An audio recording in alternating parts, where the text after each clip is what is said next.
Welcome, Voyagers, to the first gameplay video following our chronicle Hope and Decay. If you haven't listened to the prior videos describing how our blessed sisters reached this point, I implore you to visit the links below, as the outcome of this conflict will have lasting effects on the story moving forward. On a standard mission to bring equipment and supplies to an outdated monastery, Auriel and her squad of sisters have reached their target, only to find that minions of the plague god have tainted these holy grounds. Shambling undead that have tormented Auriel's thoughts after the loss of her sibling now appear in cold flesh, accompanied this time by Havoc brothers, empowered by dark forces. Can the Blessed Sisters extinguish the evil creatures before them, or will Havoc prove to be too much for this new team? In this 280-point game of Grimdark Future firefight, the winner will be determined by whichever side has more points left standing after 4 rounds. Annihilation is the sole focus for both factions.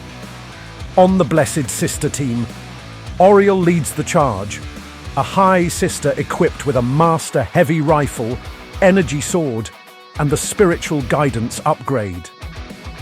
Gwendolyn, using the Support Sister profile, prepares to burn through the animated corpses with a heavy flamer. Julene and Charity, acting as Vanguard Sisters, will be able to scout ahead of the group.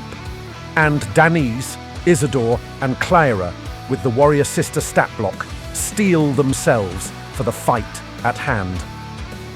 On the opposing side, a chosen plague champion wielding a heavy pistol and an energy fist rasps contentedly behind a toxic mask. A different plague champion with the Ring the Bell upgrade loads virulent rounds into his heavy rifle. And 3 sets of plague zombies chatter and groan, anxious to infect these new hosts. With that, the teams roll off for deployment and first activation. The sisters get to start with a 5. After deployment for both sides, we have Isidore on the left, Danise, Auriel, and Clara huddled together, Gwen on the right, and the scouts Julene and Charity taking cover at the monastery walls. The chosen plague champion with a unit of walkers prepares to flank one side of the center building, while its grotesque comrade with the remaining undead husks claims the other. With the sisters activating first, Auriel bolsters her allies with spiritual guidance, then positions herself in front of the monastery, ready for the enemy's move. Being within range for all 3 zombie hordes to hear its wicked bells, the plague champion invigorates the minions, then moves up to shoot at Gwen, seeing her flamer as an obvious threat. With 2 shots fired, 1 round craters into the debris standing between them, while the second hits its mark, sending a shockwave through Gwen's entire body. She takes 1 wound and is now shaken.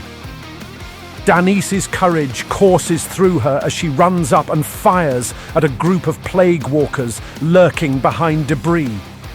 After a successful hit, the undead fail their defense roll and their putrid roll, meaning the bullet finds its mark inside one of the zombies' skulls. In an act of self-preservation, the 2 remaining walkers rush inside the destroyed monastery for cover. Clara, in retaliation for her friend, advances for a proper shot against the plague-ridden brute. The bullet rings out, but fails to land. A second unit of zombies charges behind the remnants of a building in preparation of their assault. Charity, wanting to maintain her distance from the decaying enemies closing in, retreats before firing at the plague brother. She aims true, but the filth-encrusted armor absorbs the slug with no noticeable impact. The last unit of zombies rushes along the side of the monastery, ready to charge into melee next turn. Gwen, takes a moment to steady herself after receiving a devastating blow. Trying to stay out of sight, the chosen champion darts behind a broken container. Taking advantage of the brief moment before confrontation, Julene rushes behind a monolith, waiting for a chance to blast down whatever comes her way. Isidore sprints ahead after seeing Gwen get shot, primed to provide cover fire for her teammate. At the start of round 2, the closest unit of Plague Walkers charges at Auriel.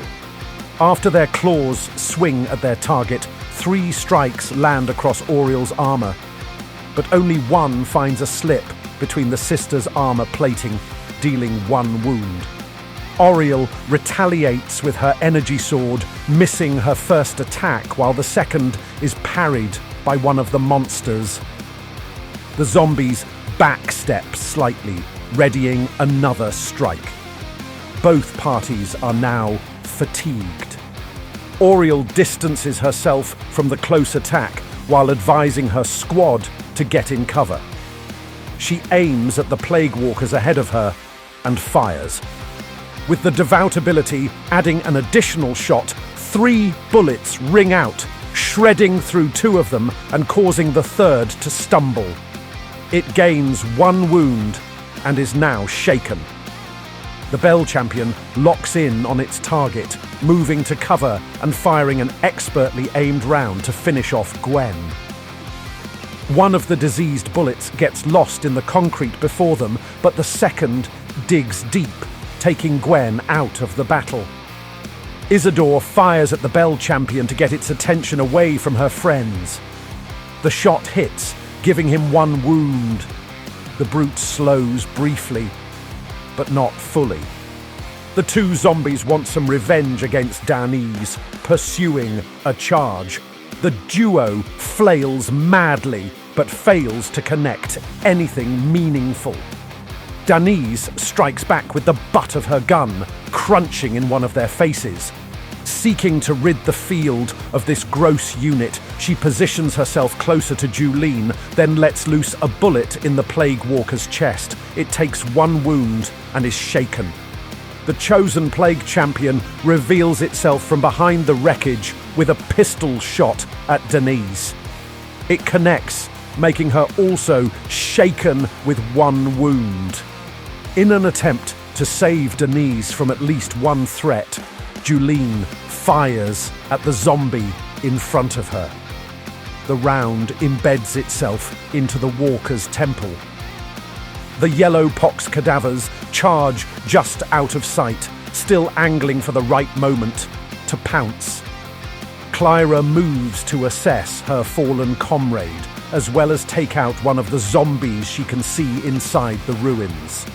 However, her shot lands directly into the side wall. Charity retreats again to maintain a safe distance, then finishes off the zombie that swiped at Auriel. Beginning round 3, the 3 jaundiced corpses charge at Clyra and swing. 3 attacks swing through her defenses, with 1 strike causing a wound. She is shaken. Her return strikes hit the air. Auriel starts by preying on the Bell Champion, signaling to her sisters to keep up their fighting.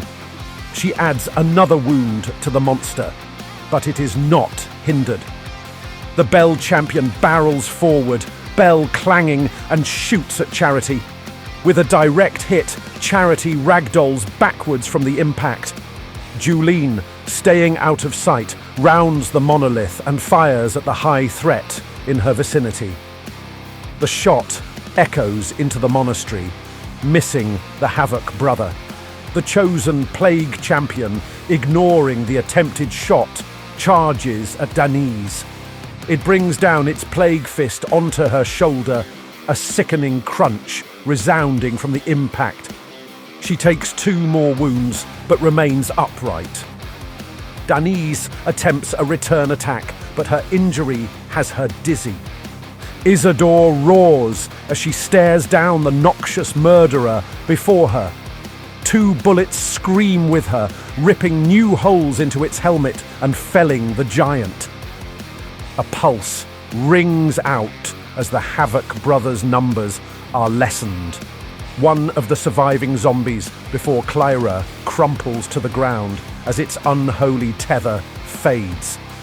Clyra braces herself for the next round, removing her shaken status. Dannise also prepares for a new round of hardship. Not wanting to give her any relief, the chosen Plague Champion attempts to finish off this freshly appointed warrior.